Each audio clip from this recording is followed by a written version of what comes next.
Bismillahirrahmanirrahim. Alhamdulillahirabbil alamin. Wassalatu wassalamu ala nabiyyina Muhammadin wa ala alihi wa sahbihi ajma'in. Asyhadu an la ilaha illallah wahdahu la syarikalah wa asyhadu anna Muhammadan abduhu wa rasuluhu, amma ba'd. Qala Asy-Syaikh Jamaluddin Al-Qasimi rahimahullahu taala al-mutawaffa sanah 32 wa 300 ba'da alf min al-hijrah an-nabawiyah fi kitabih Adab ad-Daris al-Mudarris. Qala rahimahullah wa awwalu ma yabtadi'u bihi hifdzul Qur'anil aziz fa huwa ahammul ulum. Baik, sebelumnya kata beliau wa yanbaghi an yabda'a min durusihi wa fil hifdzi wat takrari wal mutala'ah bil ahammi fal aham. Kata beliau rahimahullah, selayaknya dia memulai pada semua pelajarannya, ya, memulai pada semua pelajarannya, baik dalam hal menghafal, murajaah dan mutalaah.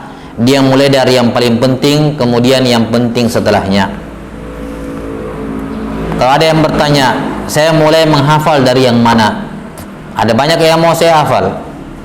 Tentunya di sini kita tidak berbicara mengenai yang mampu multitasking, ya, mampu menghafal 2 jenis ilmu atau 3 di waktu yang bersamaan.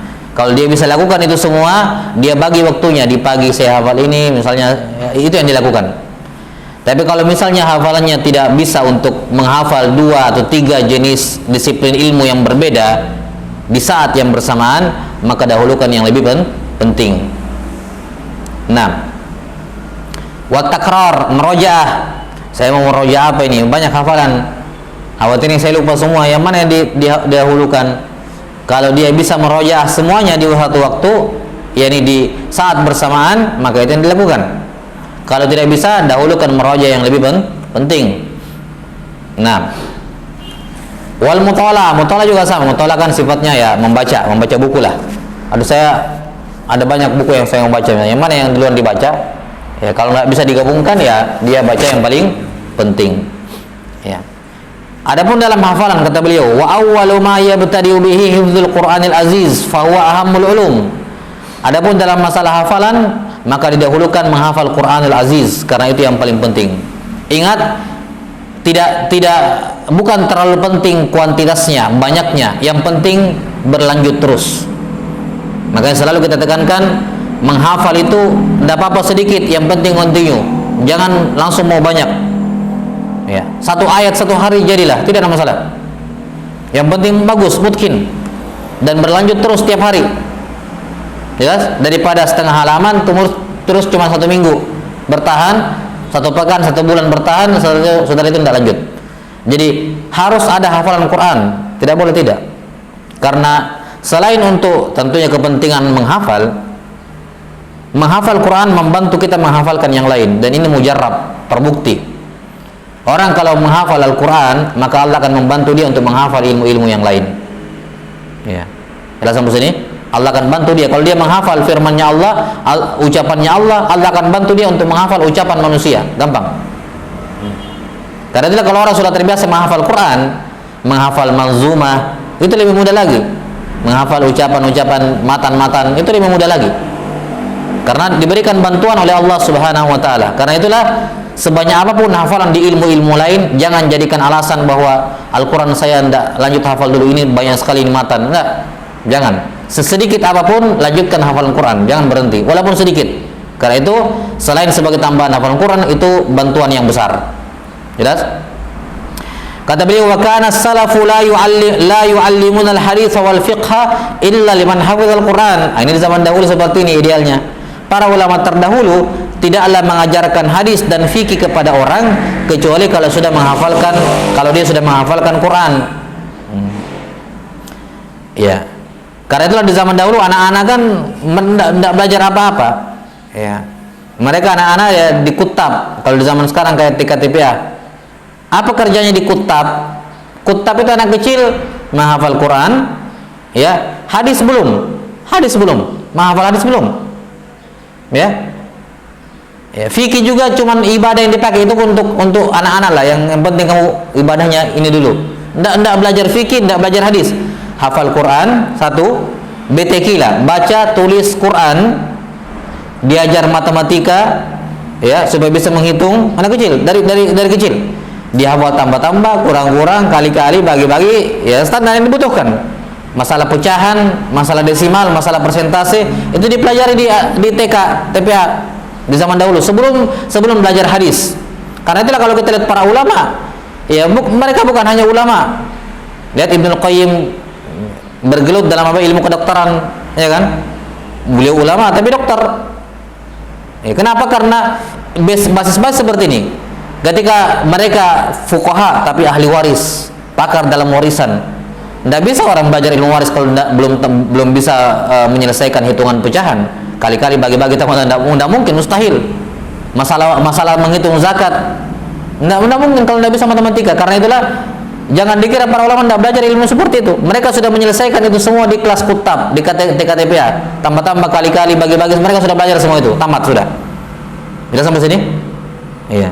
Setelah mereka mempelajari ilmu-ilmu dasar seperti ini, barulah mereka masuk setelah selesai hafalan Quran, selesai ilmu cara menulis khat yang benar, ya.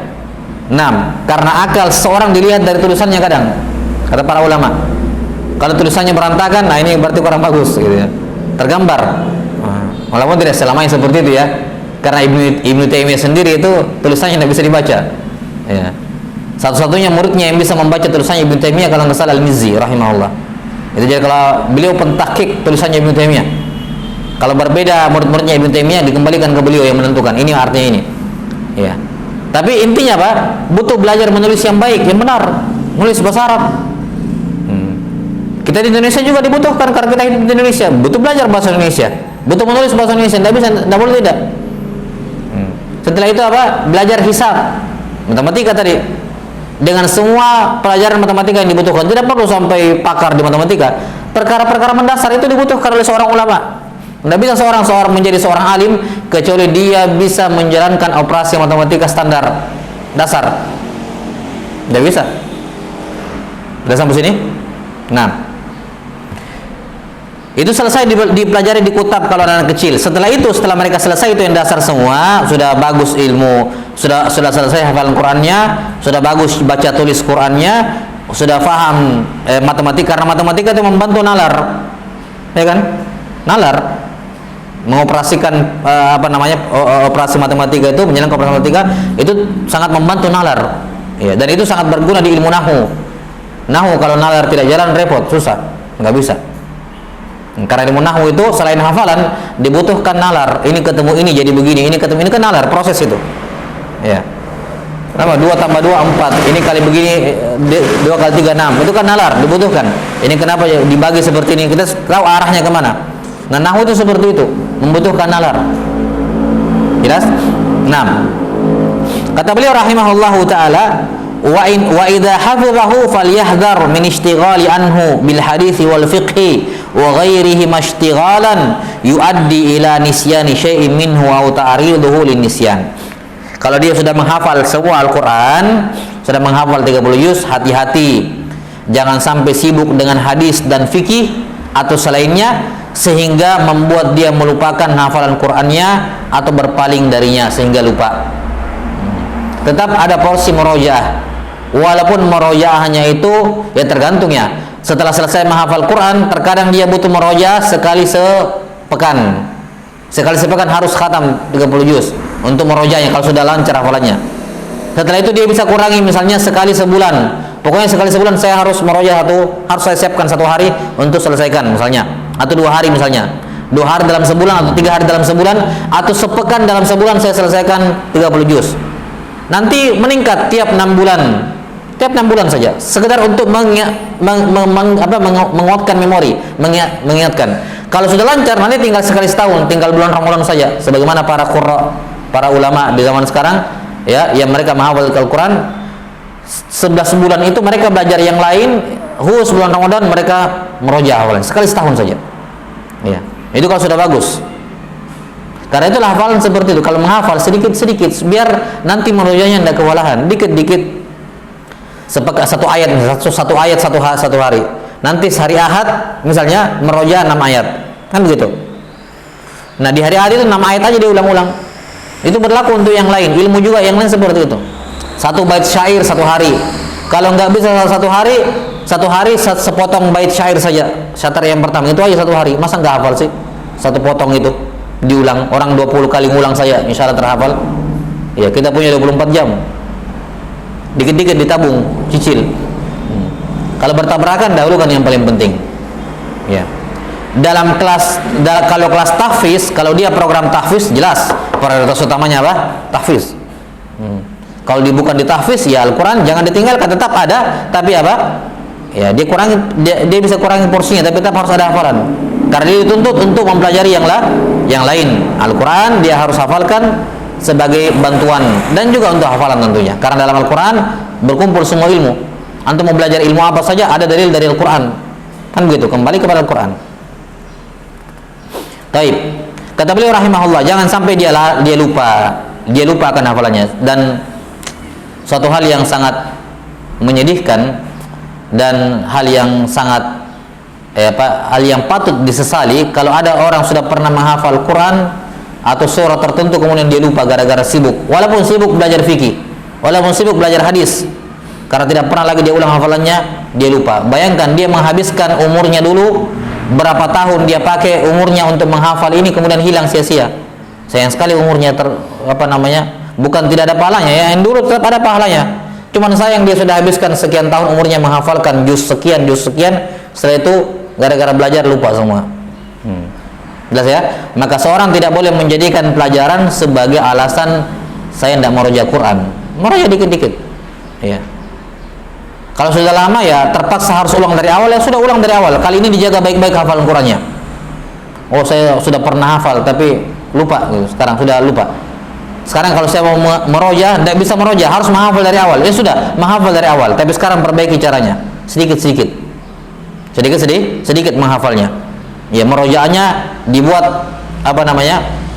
tanyakan pada temannya, tanyakan kepada gurunya bagaimana caranya mengatur jadwal yang benar, yang baik.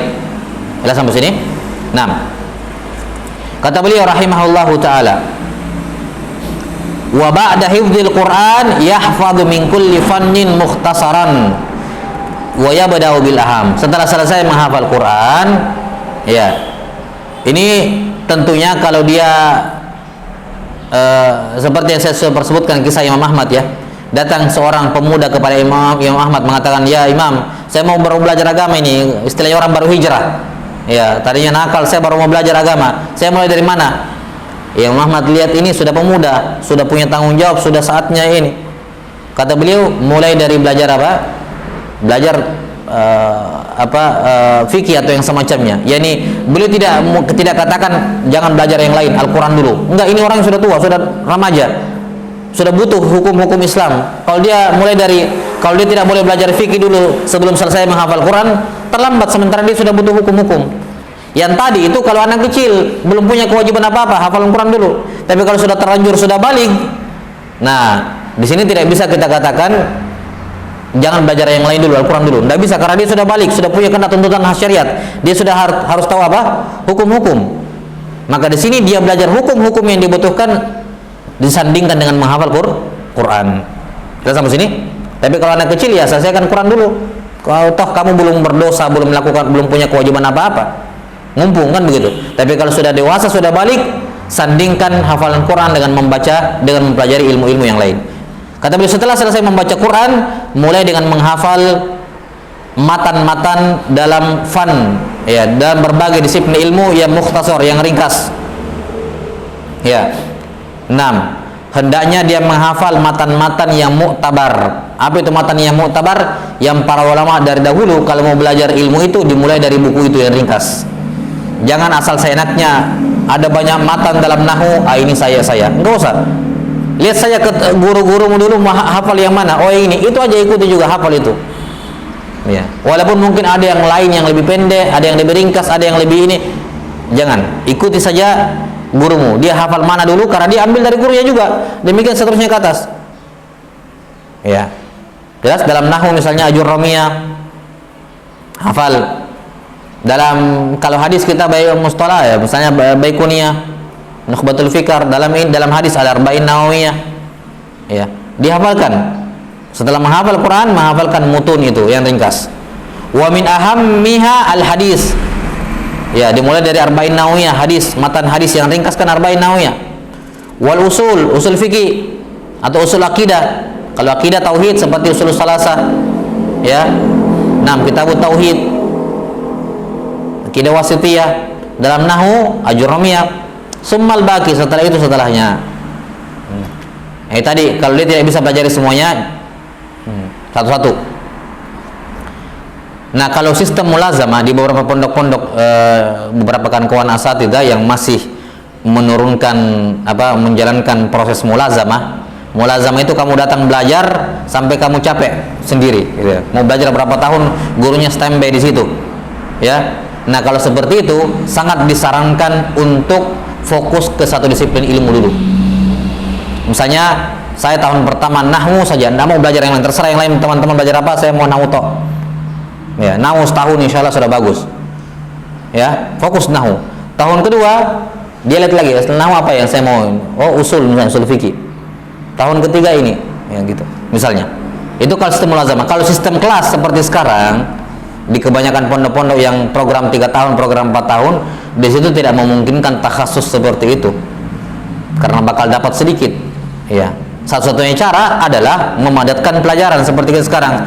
Beberapa disiplin ilmu dipelajari di waktu yang sama, dan itu dituntut, kalau antum memilih pondok seperti itu dituntut kerja keras. Ya. 6, dituntut kerja keras. Ya. Tapi kalau mau mulazamah, misalnya setelah selesai program 4 tahun tetap mau lanjut belajar mulazamah, berarti dia punya waktu setelah itu di luar program untuk ya takhasusnya. Jelas sampai sini? Ya, masing-masing sistem ini ada kelebihan ada kekurangan lah. Ya. Ya mulazamah dia bilang, oh saya mau sing 6 tahun, sudah saya pelan-pelan saja. Tapi kadarlah baru 2 tahun dipanggil pulang, ya kan? Ya. Panggil pulang, ada begitu ya. Dari awal ke Yaman target mau sekian tahun lama. Akhirnya apa? Tahun pertama tidak belajar apa-apa kecuali hafal Quran. Sayang, menghafal Quran di Yaman jauh-jauh kan gitu. Ya, bukannya apa, cuman di Indonesia kan bisa. Ya. Tahun kedua baru nahwu.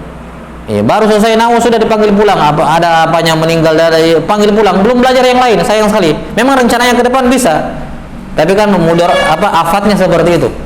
Akhirnya jauh-jauh belajar ke sana cuma dapat bukan cuma ya afwan. Maksud saya hafal Quran dan nahwu, itu pun nahwu cuman yang itu bisa dilakukan di Indonesia. Kan sayang gitu. Mumpun di luar kan di ulama banyak belajar ilmu-ilmu yang tidak ada di Indonesia. Ya, kalau di Indonesia jauh-jauh keluar ngapain gitu? Ya, barakah tetap, cuman kan sayang maksudnya gitu. Jelas sampai sini? Ya, jadi dia lihat apa keadaan dirinya, tinggal dia lihat fokusnya kemana. Jelas? Taib. Kata beliau rahimahullah, "Tsumma yashtaghilu bi istishrahi mahfudhatihi." Nah, setelah dia menghafal, dia pelajari ke gurunya. Ya, Syekh, Ustaz, saya sudah hafal Arba'in Nawawiyah, saya mau belajar apa kandungannya hadis ini, buku ini. Saya sudah hafal Baikuniyah, saya mau belajar apa isinya. Karena zaman dahulu itu ulama tidak belajar buku kecuali dihafal. Imam Syafi'i rahimahullah ketika beliau mau belajar ke Imam Malik Muwatta, beliau sudah hafal Muwatta duluan di Mekah sebelum datang ke Imam Malik. Iya. Jelas sampai sini? Sudah hafal duluan baru belajar. Kalau waktunya panjang begitu. Kalau waktunya mepet kayak kita sekarang, ya sudah hafal sambil dipelajari. Hafal sambil dipelajari. Jelas? Karena ya tadi thariqah ya mengharuskan untuk dimodif kadang, dan itu juga ada salafnya, tidak ada masalah. Iya. Jelas? Cuma memang afdalnya, idealnya ya menghafal dulu baru dipelajari. Cuman kadang juga ada yang mengatakan, saya mau hafal apa ini, saya tidak tahu. Saya bisa baca, tapi kan kalau kita tidak tahu mananya nggak bisa juga dihafal. Taib, sambil dengan dipelajari dihafalkan. Nah, summa yashtaghilu bi istishrahi mahfudhati. Setelah itu dia setelah menghafal beberapa mutun, dia minta kepada guru, sibuk dia untuk mencari penjelasannya dari gurunya, mempelajari syarahnya. Wa ya'tamidu minasyuyukh fi kulli fannin akmaluhum fi sifatis sabiqah. Dan dia belajar dari guru-guru di berbagai disiplin ilmu yang paling sempurna di semua sifat-sifat yang terdahulu. Ya, kita mengatakan mendapatkan guru yang ideal, yang sempurna sifatnya di semua sisi, itu hal yang hampir mustahil. Iya, maka dia memilih yang paling mending dari guru-guru yang ada. Kita katakan kemarin bahwa yang paling penting kalau kita belajar sama guru adalah dia pakar di bidangnya. Itu dulu, pakar di bidangnya. Masalah dia akhlaknya jelek atau akhlaknya begini dan begitu, itu urusan dia dengan Allah. Kita sabar-sabar saja. Kalau dapat guru yang akhlaknya jelek sama muridnya, murid sabar-sabar karena dia pakar di situ. Itu yang didahulukan daripada belajar sama guru yang akhlaknya baik tapi dia tidak pakar di bidang yang diajarkan. Kita tersesatkan begitu. Ya, mending kita sabar menghadapi guru akhlak guru yang buruk, yang penting dia pakar di bidangnya. Ya, daripada kita mau belajar, karena kita mau belajar ilmu. Kalau kamu mau belajar adab, ya belajar sama yang guru adabnya bagus. Tapi kalau kamu mau belajar ilmu, jangan kepada guru yang beradab tapi minim ilmunya, nggak bisa. Ya, belajar sama guru yang memang kompeten di ilmunya walaupun mungkin akhlaknya kurang bagus. Ini kita berbicara perbandingan ya. Sekali lagi, kalau idealnya ya tadi sempurna semua sifat-sifatnya. Tapi ya tadi, ya semua guru pasti ada kekurangannya. Ya harus sabar. Yang penting dia pakar di bidangnya, itu yang penting. Itu yang penting. Ramazan? Siapa yang azan bisa di sebelah? Antum? Teman-teman atau ada yang lain biasa? Biasa? Taib, sudah masuk kayaknya. Taib, naktafi. Wallahu a'lam bissawab. Sallallahu ala nabiyina Muhammadin wa ala alihi wa sahbihi wasallam. Dikit lagi insyaallah.